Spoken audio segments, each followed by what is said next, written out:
മുന്നിൽ നെറ്റിപ്പട്ടം കെട്ടിയ ഗജവീരൻ, ശേഷം വാദ്യമേളങ്ങളുടെ അകമ്പടിയിൽ ചുവടുകൾ വെച്ച് നാടൻ കലാരൂപങ്ങൾ. സുന്ദരമായ മറ്റൊരു ഓണക്കാലത്തിന്റെ വരവറിയിച്ച് ചരിത്രപ്രസിദ്ധമായ അത്തച്ചമയ ഘോഷയാത്ര.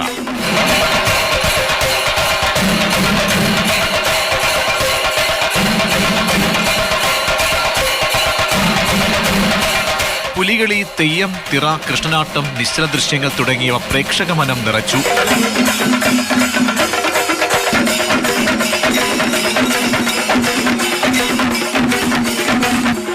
രാജനഗരിയിലെ അത്തച്ചമയ ഘോഷയാത്ര അങ്ങനെ വർണ്ണശബളമായി, കെങ്കേമമായി.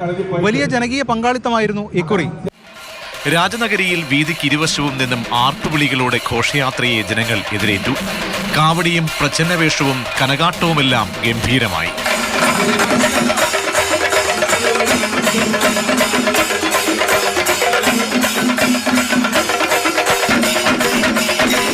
രാവിലെ മുതൽ ഇടവിട്ട് മഴ പെയ്തെങ്കിലും അതുകൊണ്ടൊന്നും ആഘോഷത്തിന്റെ പൊലിമ കുറഞ്ഞില്ല.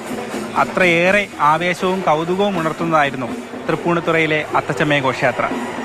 സ്പീക്കർ എൻ ഷംസീറാണ് ഇത്തവണത്തെ അത്തച്ചമയ ഘോഷയാത്ര ഉദ്ഘാടനം ചെയ്തത്.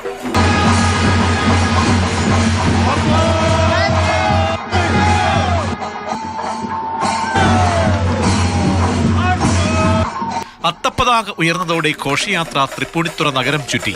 പഴമയും പ്രൗഢിയും കൊണ്ട് ശ്രദ്ധേയമായി ഓരോ ഇനങ്ങളും.